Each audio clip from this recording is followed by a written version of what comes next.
다시 오실 주님의 날 고대하며 함께 찬양하도록 하겠습니다. 부끄러운 나를.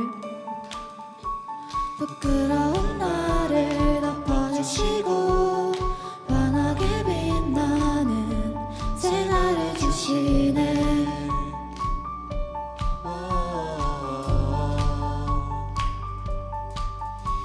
평범한 하루도 우리의 목소리로 당신의 나를 누리며 살아가네.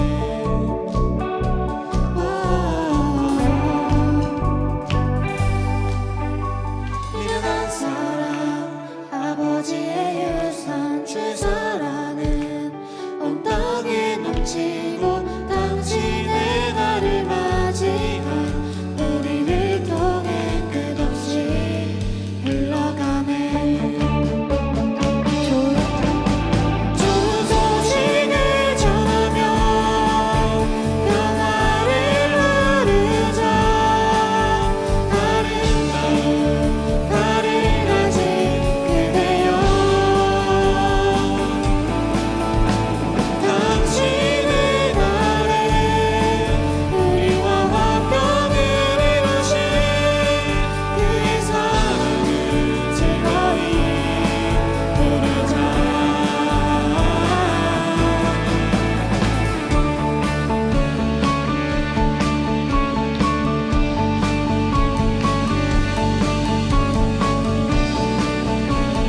처음부터 찬양하겠습니다. 부끄러운 나를 덮어주시고 환하게 빛나는 새날을 주시네.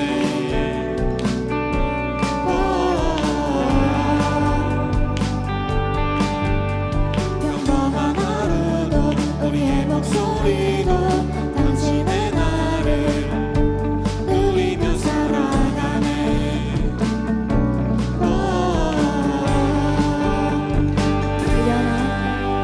미련한 사랑 아버지의 유산 주 사랑은 온 땅에 넘치고 당신의 나를 맞이한 우리를 통해 끝없이 흘러가네.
속에서 신실하게 날 이끄시는 그 손길을 경험하는 것, 주의 자녀로 산다는 것은 바다 위로 걸어가는 것, 내 온몸을 덮쳐오는 폭풍 속에서 잠잠히 주 바라보는 것, 때론 불 가운데 휩싸일 때도 폭풍 가운데 무너질 때도 주님 내 곁에 함께 하시네, 가장 가까이에 함께 하시네.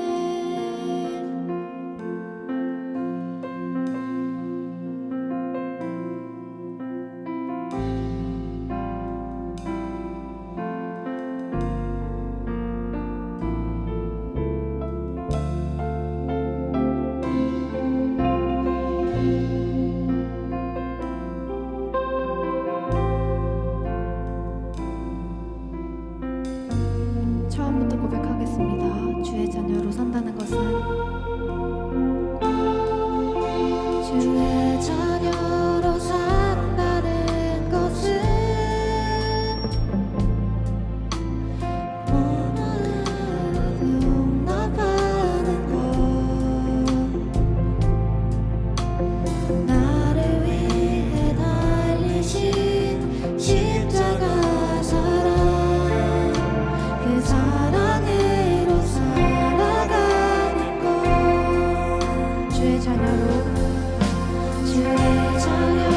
산다는 것은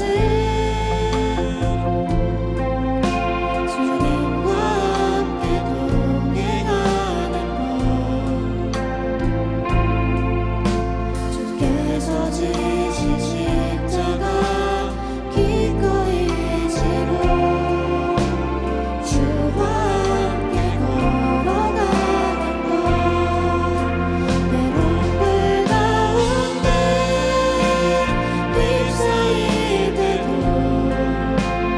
폭풍 가운데 무너질 때도 주님 내 곁에 함께 하시네, 가장 가까이에 함께 하시네. 때론 불 가운데 휩싸일 때도 폭풍 가운데 무너질 때도 주님 내 곁에 함께 하시네, 가장 가까이에 함께 하시네. 때론 불 가운데 휩싸일 때도 폭풍 가운데 무너질 때도 주님 내 곁에 함께 하시네, 가장 가까이에 함께 하시네. 이 맥추감사절은 보리 맥자 또 가을 추자, 이게 추수한다는 의미죠. 보리를 추수하던 수확하던 그 시기에 하나님 앞에 감사하던 이스라엘 절기였어요. 이스라엘 백성들에게 있어서 이 보리를 수확하던 시기, 또 보리와 밀 이런 것들을 다 수확해가지고 가장 첫 번째 첫 열매를 하나님 앞에 드렸던 그 절기, 감사의 예배를 하나님 앞에 드리며, 하나님 저에게 이렇게 양식을 주셔서 감사합니다, 우리에게 채워주셔서 주님의 은혜에 대해서 감사하는 그런 시간들. 근데 이 맥추절이 사람들이 자발적으로 만든 것이 아니라 하나님께서 이스라엘 백성에게 명령하신 거거든요. 이 맥추절과 또 다른 여러 가지 감사의 절기들을 하나님께서 지키라 이렇게 말씀하시며 이들 가운데 제정하셨는데 사실 우리가 이제 농사를 짓지 않기 때문에 이 맥추절이라는 것에 대해서 저도 그렇지만 별게 와닿지가 않아요. 농사 지어본 적 없잖아요. 근데 우리에게 있어서 이 맥추감사절을 지금까지도 현대인들에게 있어서 지켜야 되는 이유, 지키고 있는 이유는 무엇이냐면 우리가 지난 상반기 동안 하나님께서 내 삶을 주장하시고 인도해 주시고 이끌어 주셨습니다. 내 삶의 주권을 하나님 앞에 맡겨드리는 그런 의미이기도 해요. 그렇기 때문에 우리가 오늘 이 맥추감사주일 다시금 우리의 삶의 감사를 하나님 앞에 올려드리며 하나님께서 또한 남은 하반기 동안도 내 삶을 은혜로 이끌어 주실 것에 대한 우리 믿음의 고백과 선포로 나아가는 오늘 한날이 되기를 소망합니다. 성경에 보면 하나님께서 이스라엘 백성들에게 명령하신 절기 맥추절이 있고요. 또 뭐가 있냐면 유월절, 또 초막절 이런 이 세 가지가 유대교에 있어서 지금도 지키고 여전히 지키고 성대하게 보내는 절기들이에요. 근데 이 절기들의 공통점이 있는데 모두 하나님께 대한 감사를 드리는 절기였다는 것입니다. 오늘 맥추절은 이 수확물에 대한 감사의 절기였고요.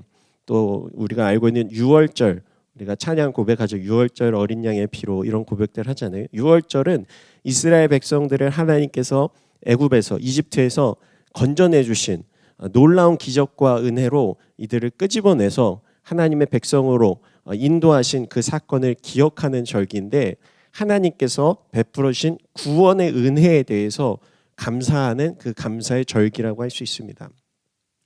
하나님께서 왜 이처럼 감사의 절기들을 이스라엘 백성들에게 강력하게 이렇게 요청하시며 지켜라 명령하실까? 너희들 하나님 앞에 감사할 수 있으면 해라 이렇게 권면하신 것이 아니라 권유하신 것이 아니라 반드시 지켜야만 한다 이렇게 강력하게 강경하게 말씀하신 건데 왜 이렇게 감사를 강요하실까? 우리 입장에서는 강요처럼 느껴질 수 있잖아요. 왜 그러냐면 사실 우리 인간은 너무나도 연약하고 부족하고 죄된 존재들이기 때문에 너무나도 쉽게 이 하나님께 대한 감사를 망각해버리기 때문이에요. 조금만 잘 돼도 내가 잘해서 그렇고 또 운이 좋아서 그랬다. 하나님을 잊어버리고 내가 이렇게 열심히 땀 흘리고 노력해서 이룬 결과다. 영광을 어느새 나에게 돌리는 그런 모습들이 사실 우리 주변에 또 우리의 모습 가운데 너무나도 쉽게 나타나는 그런 모습이라는 거예요. 하나님께서 우리의 삶 가운데 개입하셔서 도와주셨던 그 은혜를 순식간에 잊어버리고 다 자신의 공로, 다 내 노력, 내가 열심히 공부해서 이룬 나의 성적이야 이렇게 나에게 돌리는 것이 사실 인간의 본성이기 때문입니다. 여러분 지난 상반기 동안 여러분의 삶 속에서 어떤 감사의 제목들이 있습니까? 나름대로 열심히 노력해서 또 좋은 성적을 얻고 또 대학교 진학하는 준비하는 우리 친구들도 있고 또 나름대로 열심히 살면서 각자의 삶에서 이런저런 자신만의 수확들이 있을 거예요. 수학 말고 수학.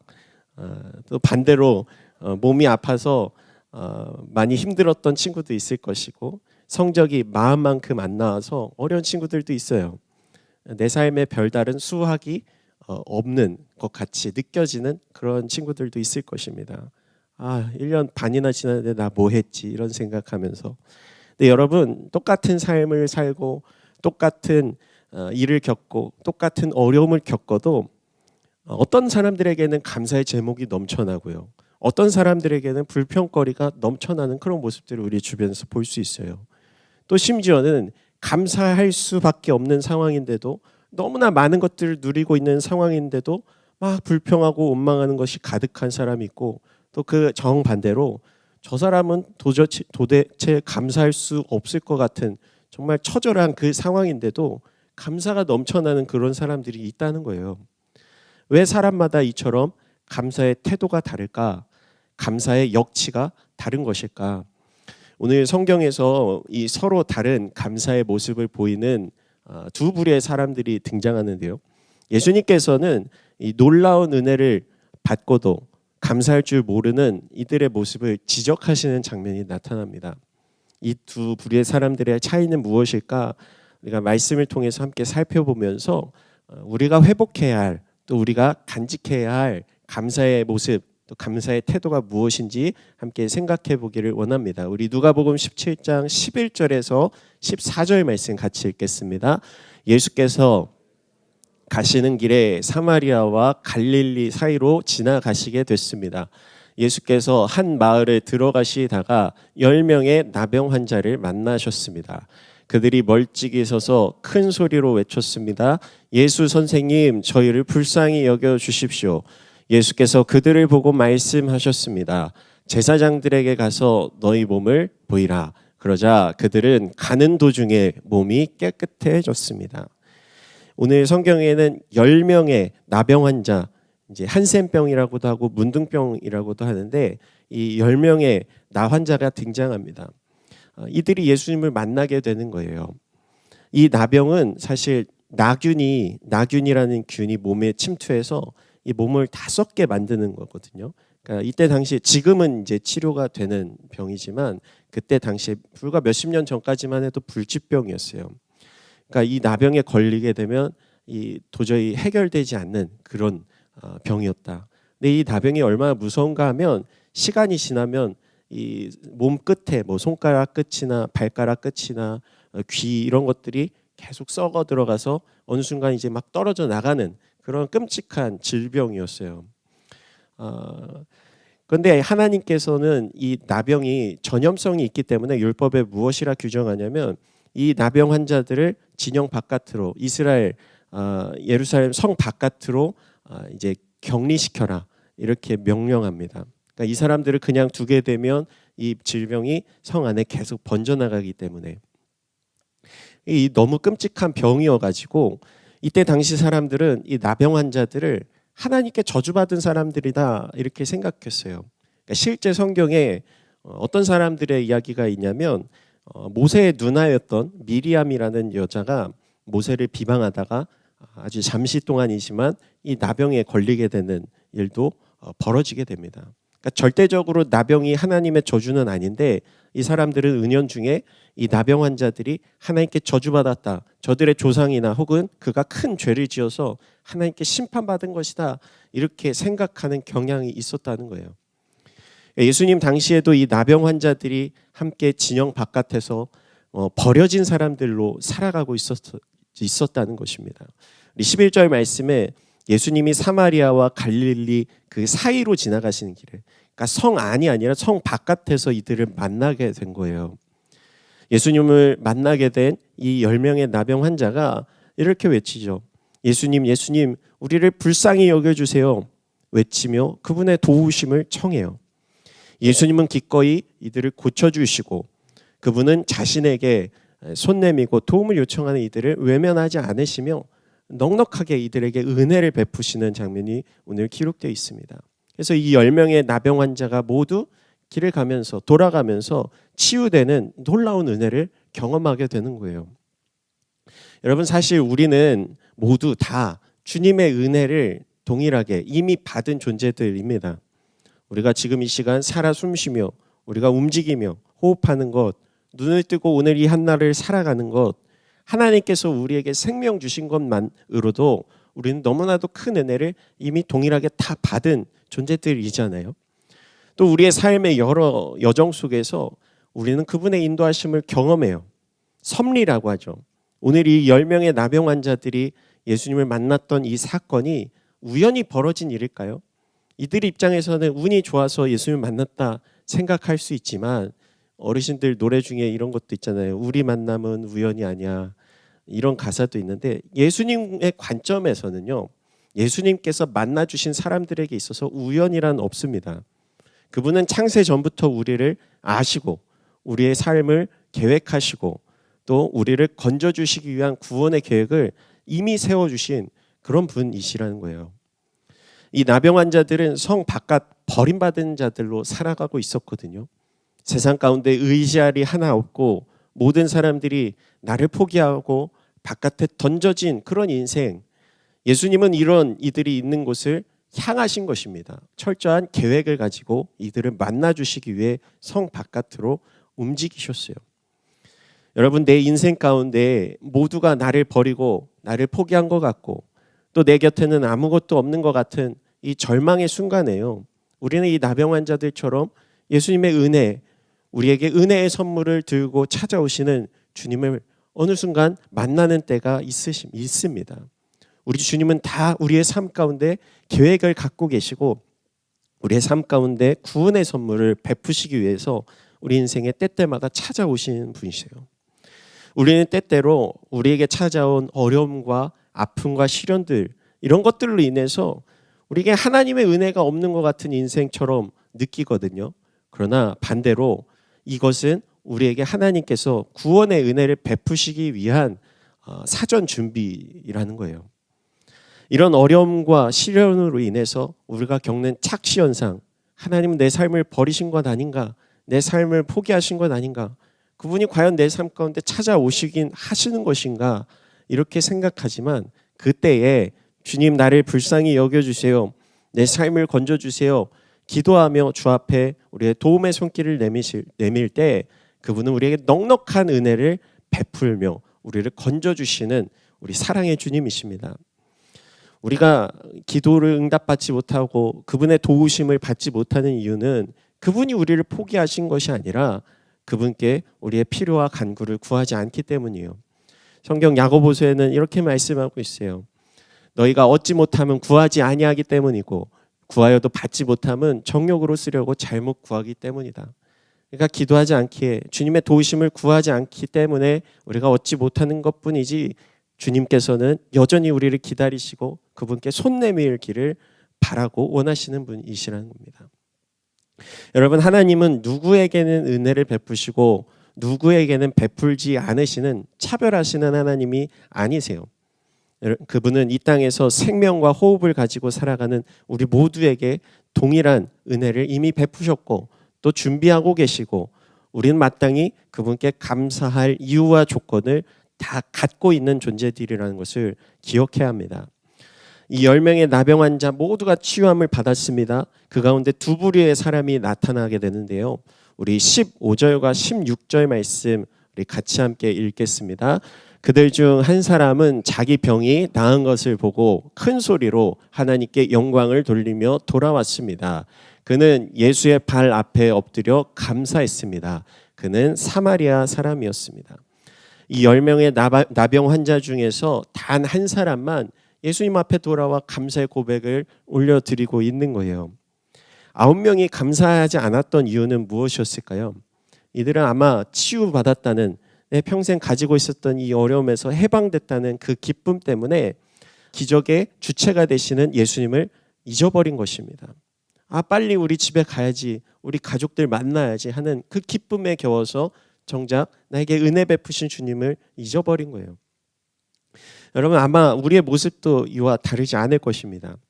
다수의 사람들이, 내 옆에 친구들이 우르르 야, 우리 해방됐다, 우리 자유다, 우리 치유받았다, 기쁨을 만끽하며 뛰어갈 때 우리도 그 안에 동요돼서 함께 달려가는 거예요. 그것이 나쁘다는 것이 아닙니다. 그런데 정작 그 기적을 베푸시고 우리에게 은혜 베푸신 주님께 대한 감사를 너무나 쉽게 상실해 버렸다는 거예요. 여러분, 우리는 타인의 모습, 내 주변 사람들의 그 모습에 따라서 좌우되는 그런 감사, 우리 주변 상황이나 환경과 상관없이 하나님 앞에 일관적으로 감사할 수 있는 절대 감사의 태도가 우리의 삶 가운데 필요합니다. 10명 중에 단 한 사람, 20%의 사람만 하나님 앞에 영광 돌리며 예수님께 돌아왔다고 오늘 기록하고 있는데, 여러분, 우리는 주변 환경과 상황, 많은 사람들이 움직이는 그런 군중심리라고도 하잖아요. 내 옆 사람이 감사하면 나도 감사하고, 내 옆 사람이 불평하면 나도 자연스럽게 불평하고, 금목자욱과 같은 그런 믿음의 태도가 아니라 하나님 앞에 집중하며 그분 앞에, 그분이 내게 행하신 그 일에 주목하며 먼저 그분 앞에 나아갈 수 있는, 감사할 수 있는 그런 감사의 모습이 우리 가운데 필요합니다. 하나님께서 베풀어 주신 그 은혜에 대해서는 절대적으로 우리가 감사해야 해요.